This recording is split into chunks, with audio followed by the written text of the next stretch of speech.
Welcome to the newly named Tree Book Passages. I'm Doug Still, host of This Old Tree Podcast.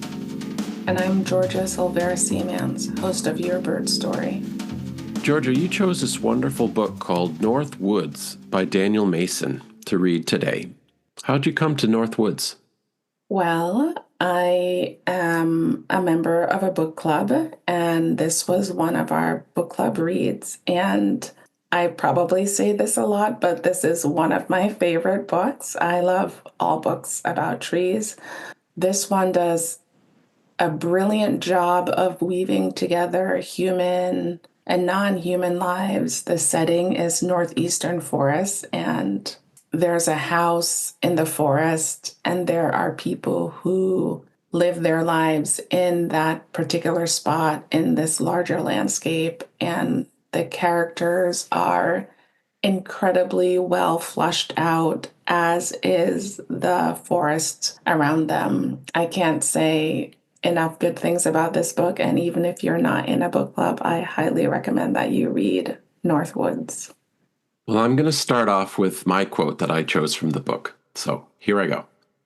It is late August when the woman bundles up her child, closes the door to the cabin, and follows the trail to the edge of the clearing, where she stops to look back before she vanishes into the woods. Deer, lifting their heads above the goldenrod, watch her depart, and then move cautiously toward the garden.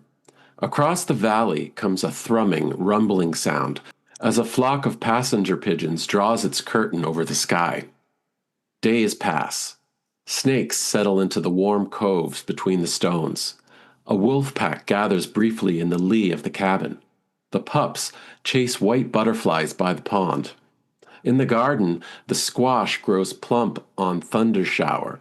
The trailing beans swarm up the corn stalks. The corn ripens in its husk. Butterflies alight upon the swaying sprays of boneset, and milkweed pods split open and begin to spill their tuft. In the meadow, between soft mounds of earth, lie the bodies of the woman and 3 men. In the belly of the man who offered the apple to the woman with the child is a piece of apple core with 3 remaining seeds. No one comes. No soldiers. Not the man who brought the woman to the place. In the garden, the beanstalks wither in the heat. The squash rots, and rust infests the ears of corn. I just have to say also, you read this quote and it reminded me of there's all of this symbolism in each part of the story and the ways in which each character enters the book. It's like they're sort of coming in with a thread from previous times. It just is, it's really kind of brilliant. Okay. And what do you have to read? All right, Doug. So my quote comes from towards the end of the book, from chapter 8.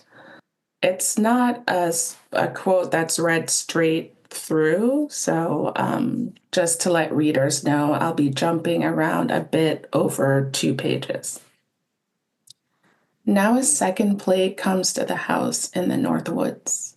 And while the first one was brought by wind and spore, this time the mighty finger of blame points clearly toward the interstate, the Girl Scouts of America, and Eros.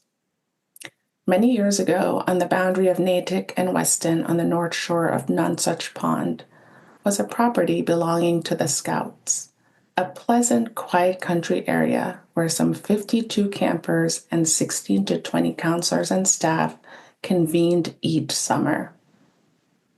It was also in the path of the Massachusetts Turnpike, which paid $3 in compensation for the seizure, an amount deemed by the jury before which the Scouts brought suit to be woefully inadequate, even for a region with a long history of underpaying for land that belongs to other people. We should not then be surprised by what went through his mind when waiting in the former woodlot of the Girl Scouts. His eye alighted on the remnants of the turnpike woodpile. Certainly the cabin would be well equipped with firewood, he reasoned, and yet it was a fair guess that most guests did not appreciate a flame as he did. What a crisis it would be to arrive at last and find his dreams thwarted by a stingy host. As it turned out, the firewood was unnecessary. The cabin had enough. And so when the day came and the couple reluctantly climbed back into the Nomad, they left behind some logs of elm, and in the elm, the larvae of a scoleted beetle overwintering within the bark. What I love about the book are the layers of history. Yeah, it's almost like the quilt of people and place is alive in this book, from when the book starts with European settlement to the late 20th century for folks who study the history of urban forests, in particular in the Northeast. Many of the stories that make up this book are familiar. It's the way in which the author weaves these together and makes something almost totally new that's so captivating when you read Northwoods. And this book was a finalist for the Pulitzer Prize in 2023. And listeners, if you like what you heard, you can purchase Northwoods by Daniel Mason using the affiliate link on this page. 10% goes to support our efforts, and 10% goes to support local bookstores. Thanks for joining us on Tree Book Passages. See you next time. And keep reading.